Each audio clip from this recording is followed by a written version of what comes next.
going on, everyone? Welcome to another episode of Thorn's Jungle. Hope everyone's had a great week. I'm excited about this episode. It's pretty damn fascinating. But before we get into it, let's take care of a little business. As you may or may not know, I do have a Patreon for this podcast. What does that mean? I'll tell you right now. It means that for as little as $3 a month, you can get an entire extra episode of Thorn's Jungle a week. So if you want to hear my voice more or watch me more, head over to my Patreon. There will be a link in the description and you can become a jungle critter or one of the other tiers. There's also merch available. That'll also be in the description. You can get yourself a nice Thorn's Jungle shirt. Beautiful. All right, let's get into it. This episode is on the tiger widows of the Sundarbans. Now, the Sundarbans is a gigantic wetland that spans in India and through to Bangladesh. It's about 66% of the Sundarbans is in Bangladesh and the other 34% is in India. So it kind of like obviously crosses the border. But it's a gigantic mangrove. It's actually the biggest in the world. It's about 10,000 square kilometers, which is like 4,900 square miles. It is huge. Now, in this mangrove, obviously a large percentage of that is forest, so dry land, and also wetlands. And it is home to about 100 Bengal tigers. It's actually one of the largest populations of Bengal tigers found in one area. Now, with a large population of tigers and also a large population of humans that also inhabit the Sundarbans, there's going to be some conflict. Oh yeah, there will be conflict. So between 35,000 and 140,000 people rely on the Sundarbans just to make a living. So there's fishermen that fish the waterways of the Sundarbans. There's loggers, obviously cutting down trees. There's also people that go out there to gather firewood, gather honey. The Sundarbans is well worked. There are a lot of people in that mangrove, in those wetlands, relying on it to make a living. Now, with that also comes a lot of tiger attacks. In fact, there are about 50 tiger attacks every year. And not just attacks, tiger fatalities. So each year, about 50 people are killed by tigers in the Sundarbans.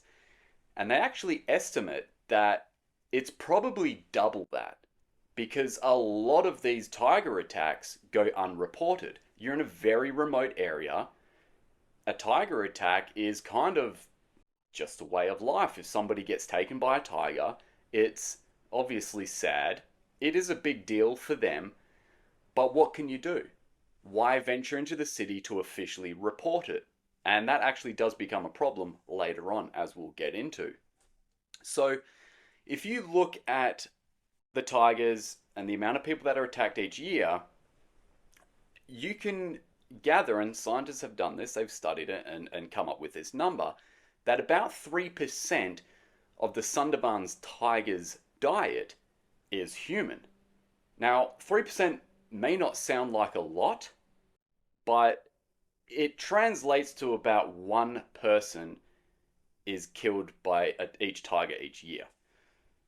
It's quite a lot if you think about it, especially if you're the person that's being eaten. That's a pretty significant number, right? And as we know, tigers are one of those predators, those apex predators that will absolutely take a human. They'll absolutely see a human as prey. Now, given that 3% number, it's obvious that the tigers aren't primarily targeting humans. Humans kind of just supplement the tiger's diet, and tigers being opportunistic hunters, they're not going to see a person that is insanely easy prey and just pass it up. That just ain't happening. They're opportunistic. If they see a person, easy target, boom, they're taking them, man. Absolutely, they're taking them. Not only will the tigers attack people on dry land working in the forest of the Sundarbans, they will also swim to fishing boats and take men from the fishing boats. How insane is that? Tigers are great swimmers. So they are swimming out to fishermen and attacking their boats, attacking the people on the boats, swimming back to land with them, and then eating them. When it comes to all these deaths per year by tigers, over the years, obviously the main people working in the Sundarbans, therefore being eaten by tigers, are men.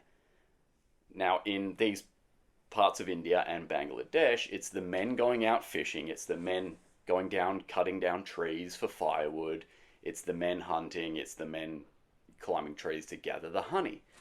That's how households are run in a lot of parts of the world. So it's mainly men being killed and eaten by these tigers. And given the fact that all these men are being killed and eaten by tigers, that leaves a lot of widows. And they're called the tiger widows.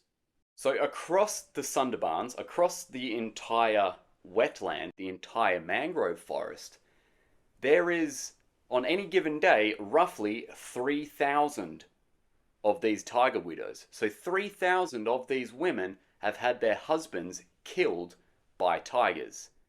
And unfortunately, the local Sundarban Islanders actually shun the tiger women.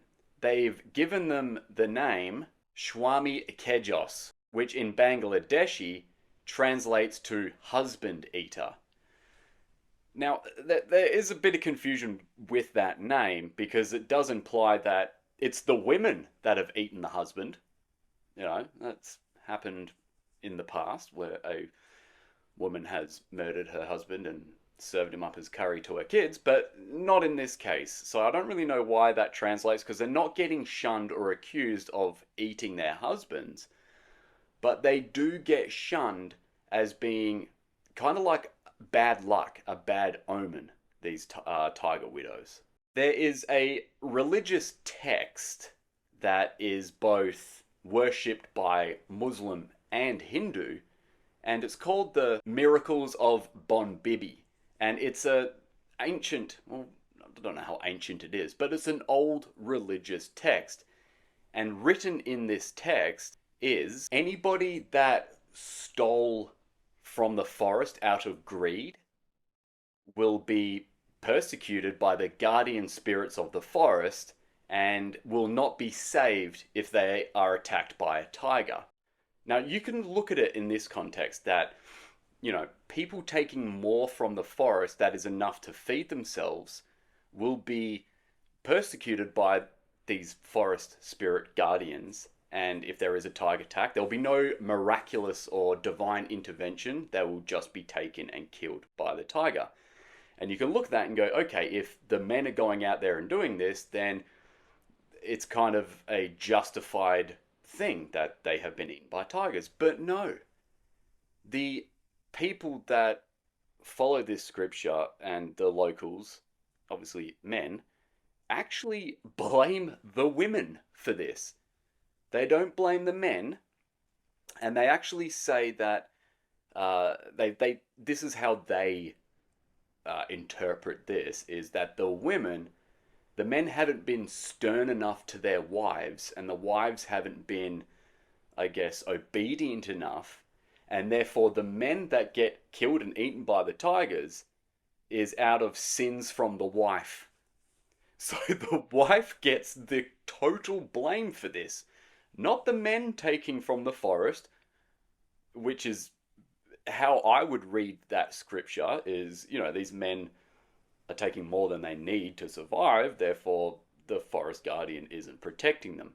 But no, they interpret this as it's the wife's fault Wives aren't even out there doing anything. They're just like, oh, bloody old Steve's been eaten by a tiger. Oh, his wife must be being disobedient, as says in the scripture. Doesn't say anything like that in the scripture at all.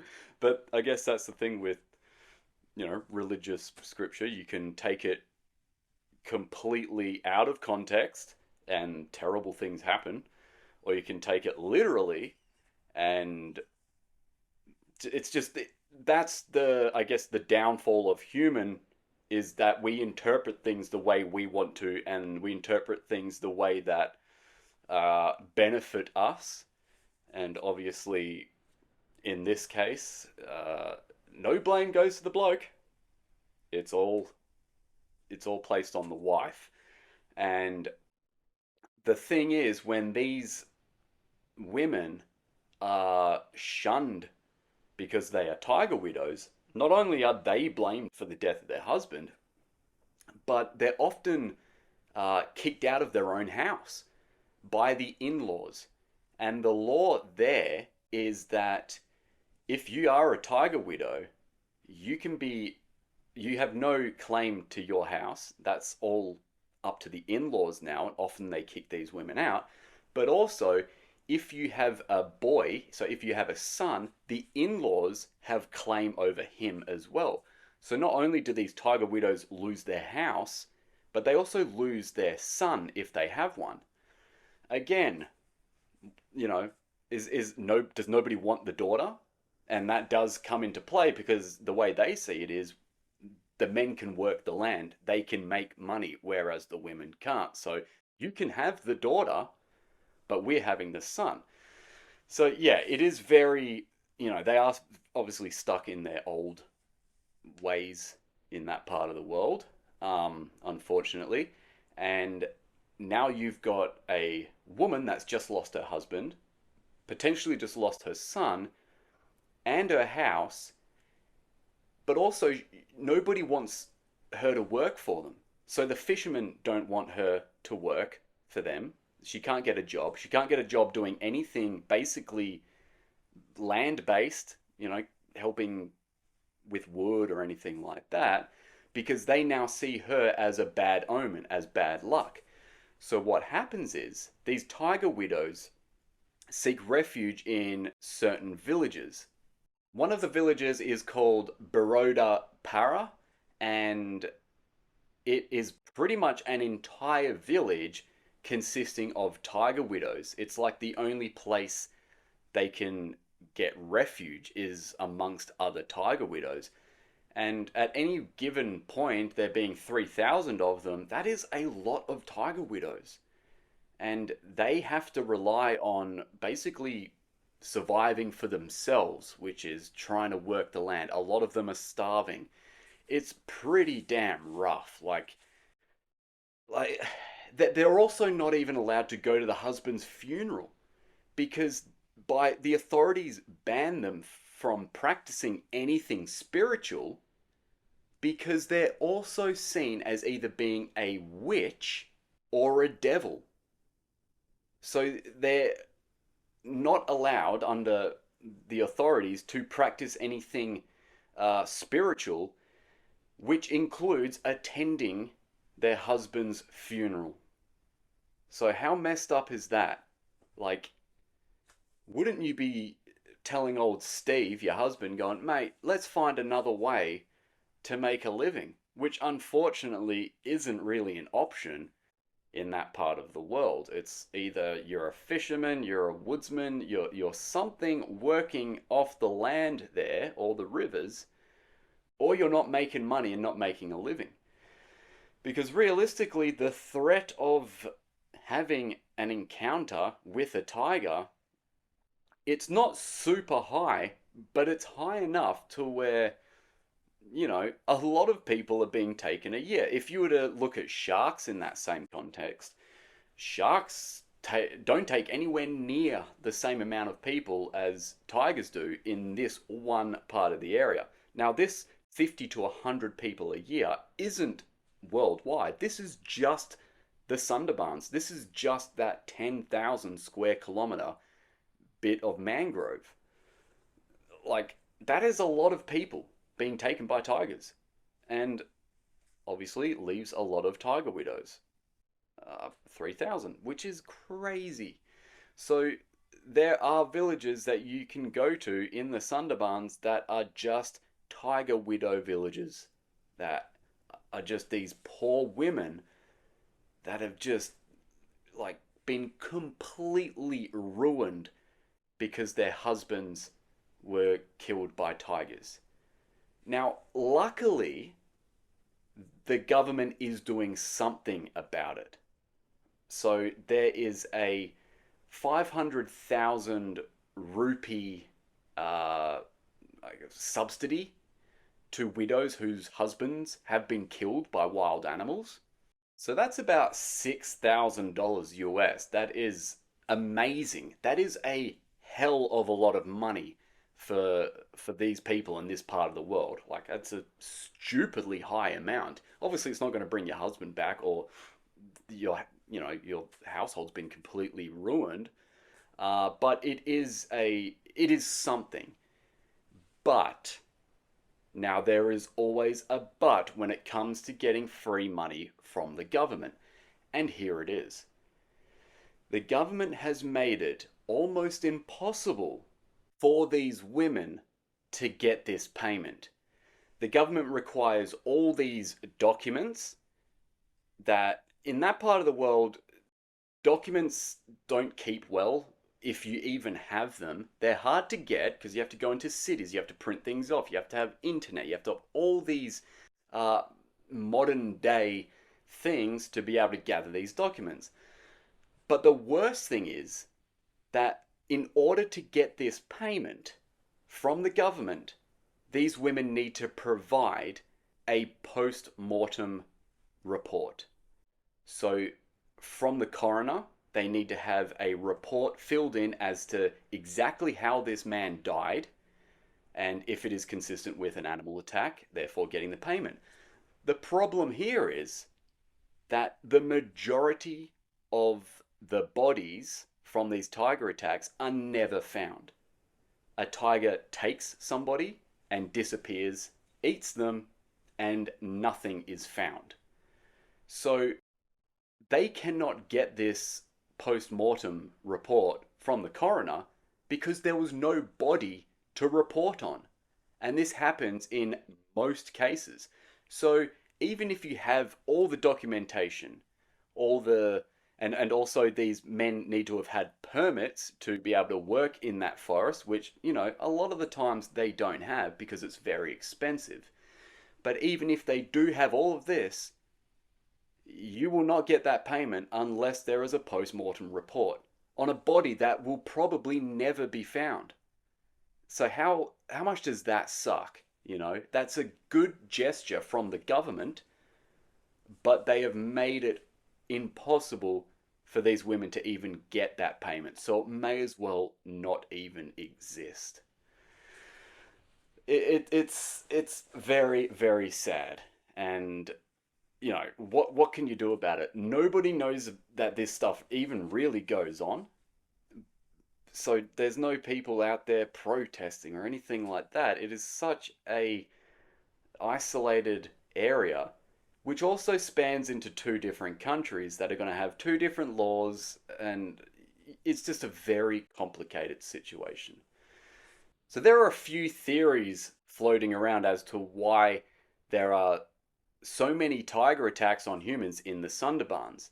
One of these theories is there was a tsunami a few years back, like quite a few years back, and a lot of the mangroves and wetlands were flooded with salt water.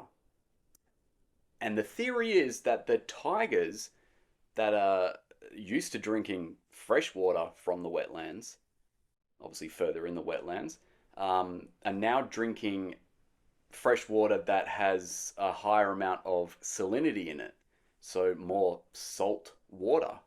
And this is making them go insane. I mean, could you imagine constantly being thirsty and every time you drink, it's just not satisfying you? So the theory is that they're just always pissed off that they can't get a decent drink of fresh water. But I don't really buy that because these attacks were still very common even before that tsunami hit. And there is something to it that a lot of the fresh water has been salinified. And that's due to obviously erosion, where you know, you get rid of a lot of the land and the ocean comes further and further in. When you destroy the mangroves, which actually prevent erosion a lot of the times, then you'll be getting more salinity in the water. And they have done tests in the water, and there is higher salinity in that water. So that is happening, but whether or not that is doing that to the tigers, it probably not. Probably not. Tigers can find fresh water elsewhere. It's not like they're drinking from a river and going, oh, this is salty, I'm just going to keep drinking from it. No, they will find other sources of water elsewhere. So I don't really buy that. What I do buy is a large population of tigers and a large population of people in the forest where there is that large population of tigers. Put two and two together, what's going to happen? You're going to get a lot of people being eaten by tigers. Like that's just, it's a no-brainer.